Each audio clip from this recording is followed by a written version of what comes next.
From the 60s all the way into the 90s, this man has kept us laughing with his unique brand of humor. Please welcome George. How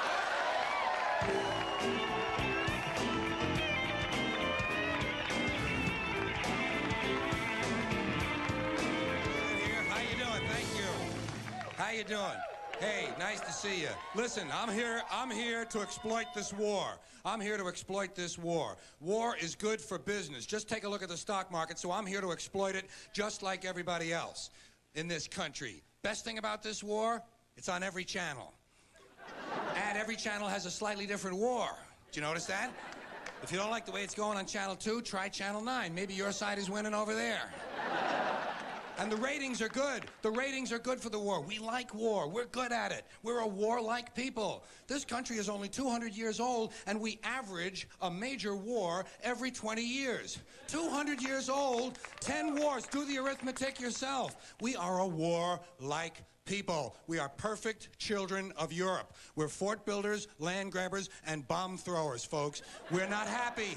We're not happy unless we're dropping bombs on some helpless civilian population that has no argument with us whatsoever. No argument with us whatsoever. We are bomb throwers. And when we're not dropping high explosives, on some small nation that only has a marginally effective air force, then we're declaring war on something at home. We love to declare war on something at home, don't we? Anything we don't like about ourselves, we have to declare war on it. We can't get rid of this war mentality from our public life. We got a war on poverty, war on crime, war on cancer, war on litter, war on drugs.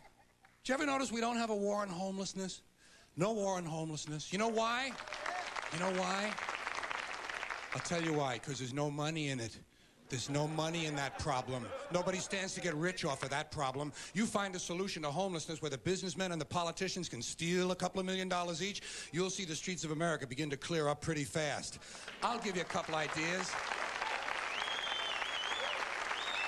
Listen, I got a couple ideas for homelessness. First thing we ought to do, give the homeless their own magazine. Give them their own magazine. That's a sure sign of making it in this country.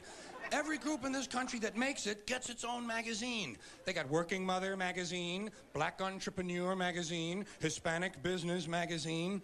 Any activity engaged in by more than 4 people in this country gets a magazine devoted to it. Dart throwing, backpacking, basket making, boating, hiking, walking. Walking! There's actually a magazine called Walking! Look, Dan, the new Walking is out. Here's a good article, putting one foot in front of the other.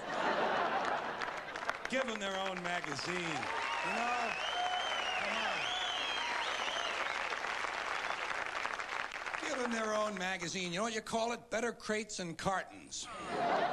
Then when they get finished reading it, they can use it to line their clothing.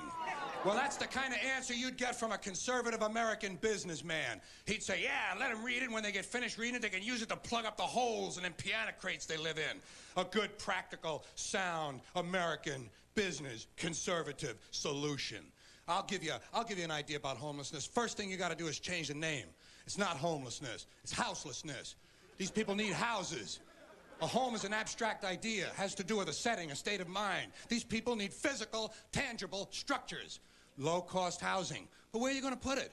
Nobody wants you to build low-cost housing near their house. They don't want it near them. We got a thing in this country called NIMBY.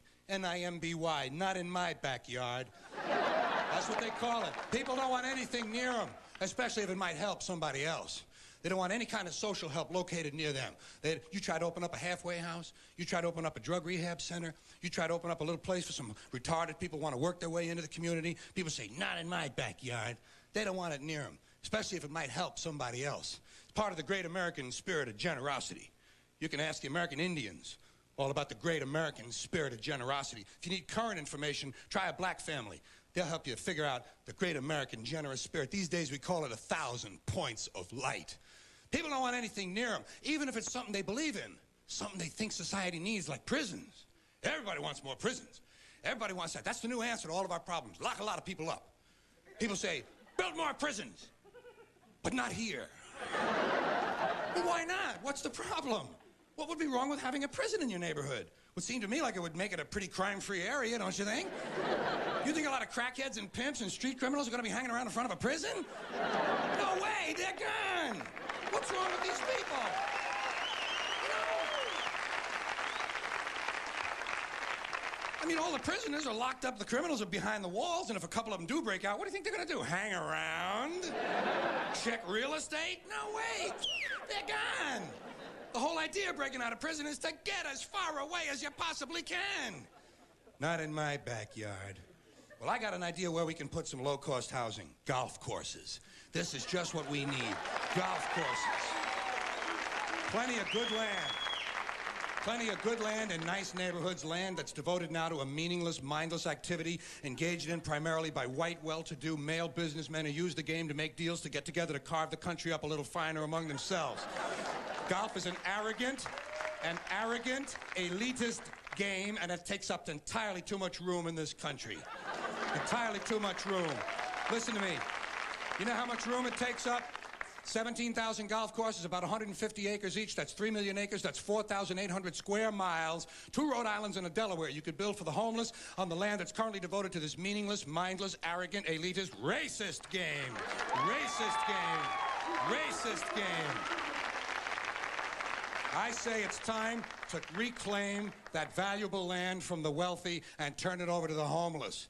You see, I have solutions. You know the only problem? No one ever calls. Rarely get a call from Congress or a think tank. Thank you all for listening. Good night. I'll see you later.